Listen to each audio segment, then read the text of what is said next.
Kashi city is situated on the banks of Ganga, on that holy land where mantras reverberate in every breath. Where the flame of Arti and Azan always flow together. There one day something happened that shocked people. Around 1398 AD, a newborn baby was found on the banks of Lehart pond. No mother, no father, no clan and no caste. People said, "Who is this child? Has someone abandoned him? Or is he some supernatural Leeladhar?" Niru and Nima, a poor weaver couple, were passing by the same way.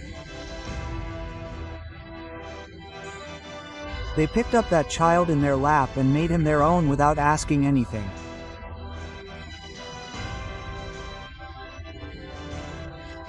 They did not know that the child growing up in their hut would become the guide of the coming ages.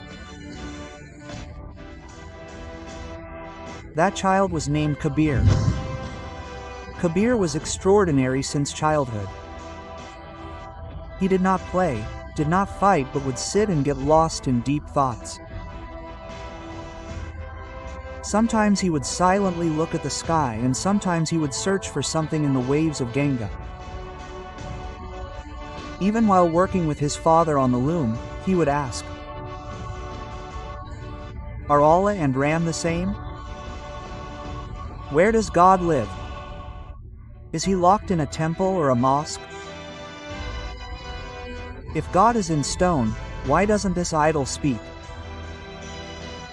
His every question knocked on the closed doors of religion. He worked as a weaver, but his mind was somewhere else. He kept searching for Brahma while getting entangled in the threads.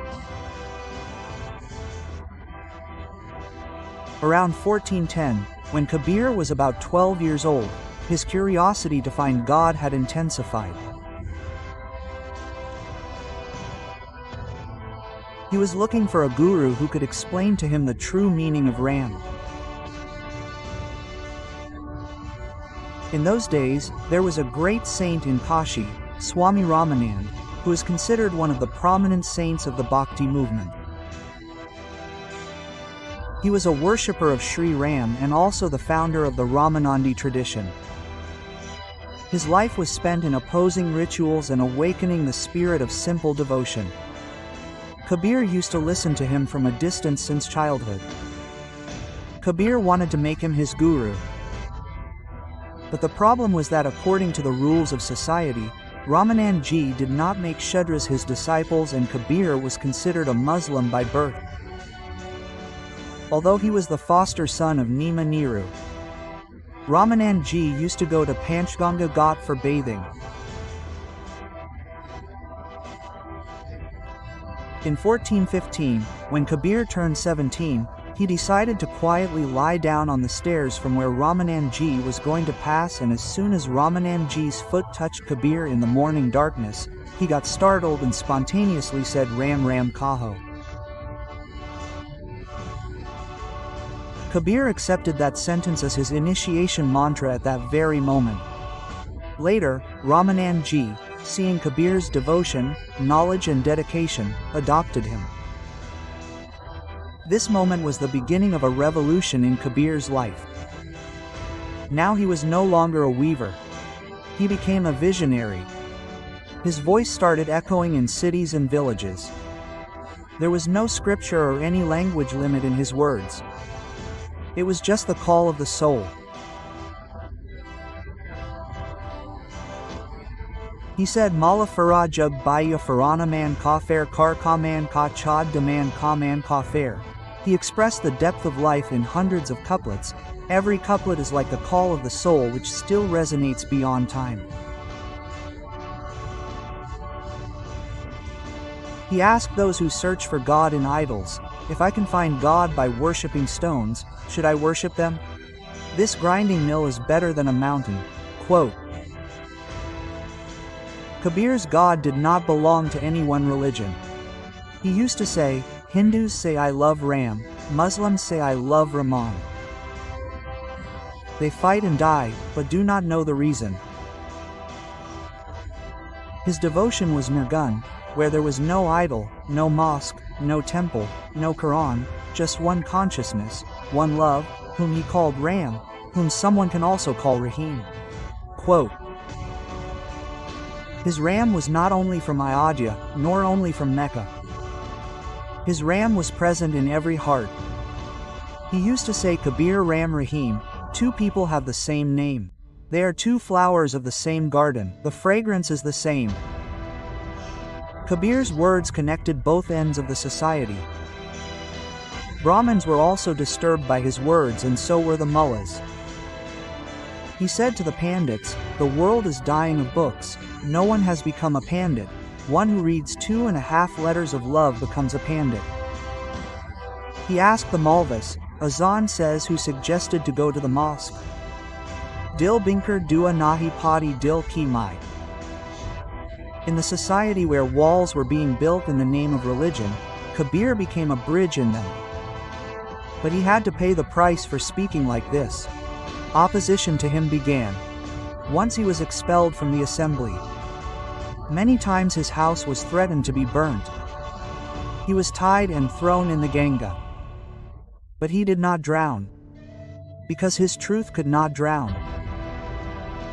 An attempt was made to crush him under the feet of elephants. But the elephants sat at his feet. Opposition to him increased so much that even Sikandar Lodi called him to the court. When the king threatened him, Kabir smiled and said that one who cannot be the ruler of himself, how will he become the king of others? Kabir was put in jail. He was kept hungry and thirsty for many days. But his voice remained calm.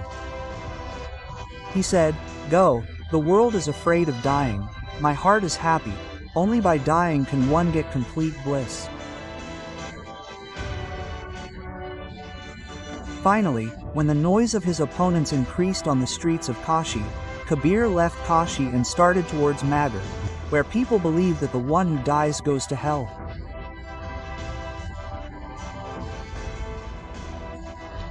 But Kabir said that if Ram is not in Kashi, then Maghar is also a Baikan. Where there is Ram's name, there is heaven. He made such a river of Ram's name flow in Maghar that even today the stream of saints is flowing there. One day he called his disciples there. Slowly he said that now I am leaving. But I am leaving my Ram in you. When Sant Kabir left his body in 1518 AD, once again the boundaries of society came to the fore. Hindus started saying that we will cremate him. Muslims started saying that we will bury him. Both the parties came face to face. But when the sheet was removed, there was no body there. There were only flowers. Both the parties distributed the flowers, and a miraculous saint is still worshipped in Maghar in both the forms of Mazar and Samadhi. Kabir left, but he did not go to heaven. Even today, when a child speaks with love, when a person searches for truth by rising above caste and religion, Kabir is there. Because Kabir was not a person. He was consciousness, he was love, he was the voice of truth. Today, when the world is again being divided in the name of religion, this saying of Kabir is most important. Kabir stands in the market, asking after everyone's welfare. Neither do I have friendship with anyone, nor do I have enmity with anyone. If this story has touched your heart, then definitely share it with others. Because as long as Kabir's voice is heard, the light of love, unity, and God will burn in this world.